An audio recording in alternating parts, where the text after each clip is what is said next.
नमस्कारम everyone, आप सबका स्वागत है डिवीजन ट्रेडर पे। उम्मीद है आप सब अच्छे होंगे। आई होप आज का आपका पूरा दिन अच्छा रहा हो और एक्सपायरी में अपने अच्छा खासा मूव स्केच किए होंगे। आपका एक्सपायरी कैसा रहा आप ज़रूर कमेंट सेक्शन में आके बताइए। क्या आप ट्रैप हो गए मार्केट में? क्योंकि आज मार्केट का कंडीशन बहुत ज़्यादा नॉर्मल नहीं था, क्योंकि कैजुअल डे पे क्या होता है, थोड़ा सा गैप अप या गैप डाउन ओपन होते हैं। आज आप शुरुआत में देखेंगे मार्केट करीब करीब मेरे ख्याल से 500 पॉइंट के आसपास गैप डाउन ओपन हुआ है। सो 500 पॉइंट ये बहुत ज़्यादा होता है। मैं ज़्यादा टाइम नहीं लेते हुए आपको सीधा मैं स्क्रीन पे ले जाता हूँ, क्योंकि आज देखने के लिए बहुत कुछ है। ये हो गया हमारा बैंक निफ्टी का चार्ट। सो जस्ट सेकंड, मैं इसको नए टैब में ओपन कर रहा हूँ। ओके, ओपन हो गया। ऑलराइट, सो बैंक निफ्टी अगर हम देखेंगे जैसे 18 तारीख को क्लोज हुआ था बैंक निफ्टी मेरे ख्याल से 45,980 के आसपास। ठीक है, 45,980, और आज मार्केट ओपन होता है 45,493, तो करीब करीब 500 पॉइंट के आसपास, 400 समथिंग पॉइंट। इतना अगर गैप डाउन मार्केट स्टार्टिंग में ही ओपन हो जाए, और इसके लिए खास ये वजह था क्योंकि मार्केट आपने, जैसे हम लास्ट वीक का मैंने वीकली एनालिसिस वीडियो बनाया था, उसमें बताया था कि मार्केट ऑल टाइम हाई के पास अप्रोच कर रहा है। ऑलरेडी निफ्टी पहुंची हुई थी पहले से, बैंक निफ्टी को थोड़ा सा टाइम लगा पहुंचने में, और बस अपने ऑल टाइम हाई के पास गया 46,300 के पास। 46,300 के पास जाते 15th को गया था शायद, और वहाँ से वापस मार्केट होने लगा, और 18th को तो मार्केट ने डायरेक्शन ही दे दिया था कि हाँ नीचे की तरफ जाने लग रहे।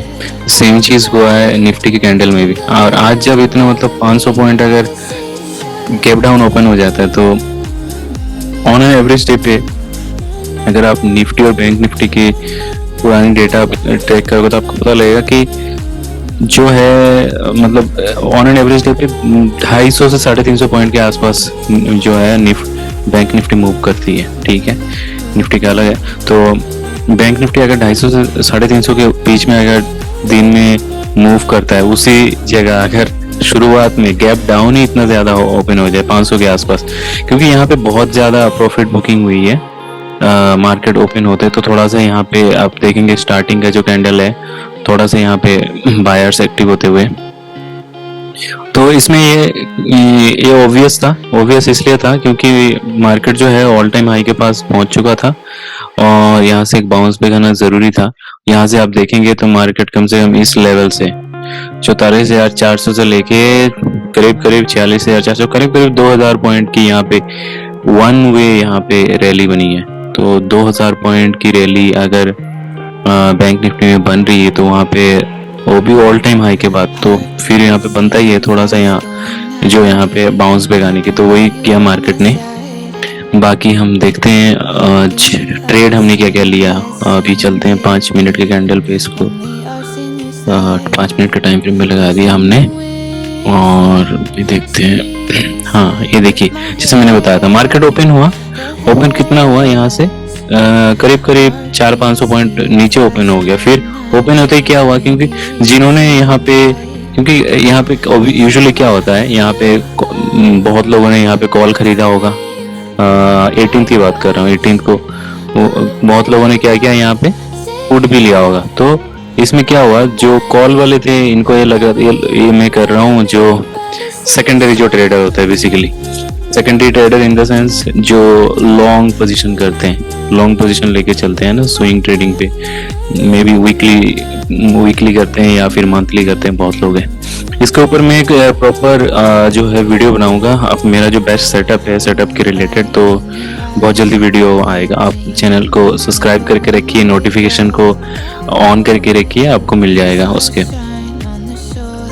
ऑलराइट, सो जो मैं बता रहा था, जैसे मार्केट इतना गैप डाउन ओपन होता है 500 पॉइंट, उसके बाद प्रॉफिट बुकिंग बनती है। जो पुट वाले थे, पुट वाले सारे इनके लिए सही था, क्योंकि इन्होंने जो प्रेडिक्शन लगाया था, इनका प्रेडिक्शन सही हो गया, इन्होंने पैसा बना लिया होगा, तो 500 पॉइंट नीचे मतलब समझ ही सकते हैं बड़ा पोजीशन लेके रखा होगा इन्होंने, तो प्रॉफिट बुकिंग बनता, प्रॉफिट बुकिंग बना क्योंकि यहाँ पे इन्होंने इन सब ने बाई किया, जो सेलर थे बेसिकली, तो सबने यहाँ पे बाई करके इन्होंने अपना पोजीशन स्क्वायर अप कर दिया। उसके बाद मार्केट ने कोशिश किया ऊपर जाने के लिए, कम से कम यहाँ पे मेरे ख्याल से करीब करीब 1 घंटे के आसपास मार्केट ने यहाँ पे टाइम बिताया। ठीक है, मार्केट ने यहाँ पे टाइम बिताया और मार्केट जो है छोटा सा रेंज बनाता रहा। डे हाई जो है उसको क्रॉस ही नहीं कर पा रहा था, डे हाई को क्रॉस नहीं कर पा रहा था। और मेरा टू बी ऑनेस्ट मेरा कोई कॉल साइड में मेरा कोई इंटरेस्ट खास था भी नहीं, और मैं आज देख भी नहीं रहा था। शायद यहाँ मूव मिलता भी तो मैं नहीं जाता, क्योंकि कॉन्फिडेंस नहीं आता। एक तो ऑल टाइम हाई से मार्केट एकदम से नीचे गिरा है और नीचे की तरफ आ रहा है, और दूसरी बात इतनी ज़्यादा गैप डाउन ओपन हो गया। तो मैं आज जो है, मेरा पहले से माइंडसेट ऐसा था कि मैं अगर ट्रेड लूँगा भी तो कोई भी साइड में लूँ, खास करके अगर कॉल साइड में तो मेरे को बहुत ही कम लेने की सोच रहा था क्वांटिटी, और पुट साइड में मेरा था कि मुझे ज़्यादा मूवमेंट नहीं मिल सकता है, क्योंकि बैंक निफ्टी में अगर हम देखेंगे, बैंक निफ्टी में जगह जो देखेंगे, इस यहाँ पे बेसिकली रेजिस्टेंस था, यहाँ पे 2-4 दिनों के रेजिस्टेंस है, इसकी यहाँ पे भी रेजिस्टेंस है। तो जैसे मैंने बताया, मार्केट जब डाउन ट्रेंड में होता है तब वो सपोर्ट की जगह वो रेजिस्टेंस को रेफरेंस मान के चलता है, उसको रेस्पेक्ट करता है। ठीक है, तो ये लेवल जैसे मेरे दिमाग में था, जैसे ये 700 वाली लेवल थी ना, तो यहाँ पे मैं दिखाऊंगा आपको। जैसे मार्केट ने यहाँ पे आधा घंटा टाइम बिताया और ये 700 वाला लेवल जो है इन्होंने ब्रेक किया यहाँ पे।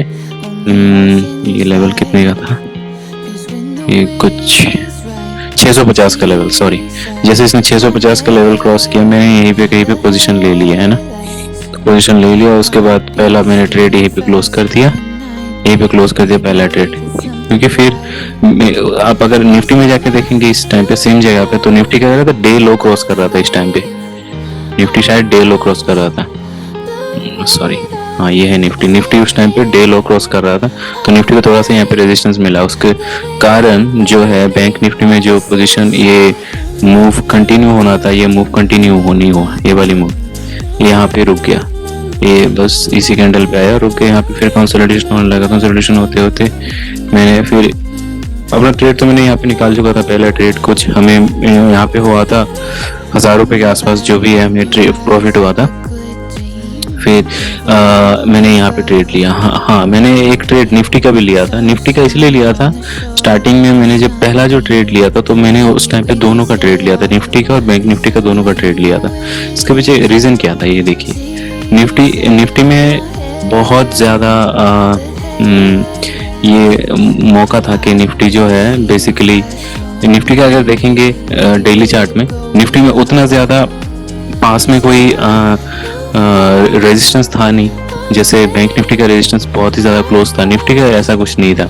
निफ्टी का अगर देखेंगे, ये चार्ट है निफ्टी का, बेसिकली रेजिस्टेंस फिर आता तो क्या इसी लेवल पे आता जो उसने टच किया, हालांकि 19,880 के आसपास। तो मेरे दिमाग में यही था कि निफ्टी में डे लो क्रॉस करा तो एक मूवमेंट निफ्टी में बन सकता है। मैंने निफ्टी में ट्रेड ले लिया, तो कुछ मूवमेंट नहीं बना, फिर मैंने निकाल दिया, कुछ 20-30 रुपये लॉस हुआ उसमें। मूवमेंट बन ही नहीं रहा था, यहाँ पे मूव ही नहीं हो रहा था बिल्कुल, और फिर मैंने निकाल दिया। फिर मैं बैंक निफ्टी पे ध्यान दिया। निफ्टी का मैंने और ट्रेड ही नहीं लिया आज पूरा दिन, क्योंकि एक्सपायरी बैंक निफ्टी का था, तो इसमें ज़्यादा मूवमेंट होना था। फिर यहाँ पे इन्होंने जो है रेंज बनाया, बेसिकली निफ्टी ने, सॉरी बैंक निफ्टी ने रेंज बनाया, और जैसे करीब 11 बजे ये हमें मूव मिला इस कैंडल पे। यहाँ पे आपको छोटा सा कैंडल दिख रहा होगा, आपको लग रहा होगा कि कितना यहाँ पे पॉइंट है, 45,528 से लेके 400, तो मतलब 120-30 पॉइंट आपको दिख रहा होगा। लेकिन आज एक्सपायरी है, तो आप सोच ही सकते हैं एक्सपायरी में कितना ज़्यादा मूवमेंट हो सकता है ऑप्शन में। तो पीएनएल की बात करूं तो करीब ये जो हमें मिला था, इसमें करीब 70 रुपये का, 72 रुपये का हमें लॉस हुआ था, सॉरी 40 का हमें प्रॉफिट दिखा रहा था, पर एक टाइम पे वो जाकर लॉस में कट कर दिया मैंने, क्योंकि मूव नहीं हो रहा था। फिर ये 2 ट्रेड हमने इसी में लिया था 45,500 की पुट में, तो इसमें हमें कुछ करीब 60% के आसपास, मेरे ख्याल से हमें 60 या 65% जो भी है हमें यहाँ पे फ़ायदा हुआ। तो ये था आज का ओवरऑल। और मैंने शायद एक ट्रेड और लेने की कोशिश किया था, पर वो खास वो सक्सेसफुल नहीं रहा। सक्सेसफुल क्यों नहीं रहा, मैं ये बताता हूँ आपको। क्योंकि बैंक निफ्टी जो था, बैंक निफ्टी फिर से रेंज बनाने, बैंक निफ्टी रेंज इसीलिए बना रहा क्योंकि आज एकदम से मार्केट जो है गिर नहीं पा रहा था, क्योंकि 500 पॉइंट तो गिर चुका था पहले से। आप मार्केट अगर गैप डाउन ही 500 पॉइंट हो जाए, फिर आप मतलब इतना कॉन्फिडेंस नहीं जुटा पाते हो ना मार्केट में, तो आपको डर डर के करना पड़ता है, कम क्वांटिटी से। डर डर के इन द सेंस आपको कम क्वांटिटी, आप यहाँ पे पूरा क्वांटिटी नहीं लगाओगे। लिंक इसलिए नहीं लगाओगे क्योंकि 500 पॉइंट गैप डाउन है, मार्केट कभी भी, और एक्सपायरी का दिन है, कभी भी है जो मार्केट यहाँ से अगर पुल बैक हो गया तो आपके फिर लॉसेस आप समझ ही सकते हैं। तो फिर यहाँ पे मैंने नेक्स्ट ट्रेड लिया। नेक्स्ट ट्रेड मैंने शायद यही कहीं पे लिया था, यही कहीं पे लिया था। ये जो कैंडल बना था, ये ब्रेक डाउन हुआ तो इसी कैंडल पे मैंने कहीं पे लिया था। फिर नीचे की तरफ मूव हुआ नहीं, मार्केट थोड़ा ऊपर गया, फिर नीचे आया था, इसी कैंडल पे मैंने यहीं पे कहीं पे निकाल दिया था अपना। तो ये भी, उसमें भी कुछ प्रॉफिट नहीं हुआ, no profit no loss. So basically यही था आज का। आज ओवरऑल 60 to 65% के आसपास हमें प्रॉफिट मिला है, और विच इज़ नॉट बैड। क्योंकि अगर आप देखेंगे ट्रेडिशनल इन्वेस्टमेंट की बात करूं, अगर आप एफडी कराते हैं, आरडी कराते हैं, तो उसमें बैंक 6 से 7% की रिटर्न देती है साल में। तो ये रिटर्न आपको 10 साल में मिलने वाली है, और उसी रिटर्न अगर मुझे एक दिन में दे देता है, वो भी मैंने शुरुआती 1 घंटे के अंदर, 1-1.5 घंटे में, तो मुझे समझ आ गया था आज और मूव नहीं मिलने वाला। फिर मैं मार्केट को बस देखता रहा, मैंने ट्रेड नहीं लिया, मैं कुछ और काम कर रहा था। सो यही था गाइस आज का ओवरऑल एनालिसिस। और हमारी ये चैलेंज जो है 30 डेज़ के कंटिन्यू चल रहा है। 10K से हम ट्रेड कर रहे हैं 30 डेज़। और आपको वीडियो कैसा लगता है, कैसा लगा है, और ओवरऑल अगर आपको इससे कुछ ना कुछ सीखने को मिला तो आप ज़रूर अपना व्यू शेयर कीजिए। और अगर वीडियो पसंद आए तो चैनल को लाइक कीजिए, सब्सक्राइब कीजिए, और अपना प्यार देते रहिए। नमस्कार।